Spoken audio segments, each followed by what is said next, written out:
Just like to show though, this is an olive green ash log, 3.7 meters long, on our Woodlands HM130max, which we set up at the start of this year.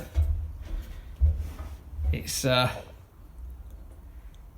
pushing it to the max there, nearly on our limit. It's about 24-25 inch at the operator's side,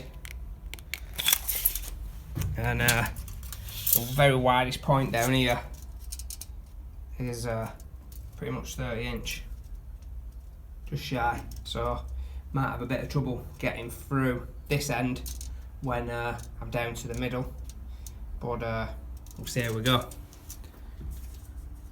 Yeah, we're doing it.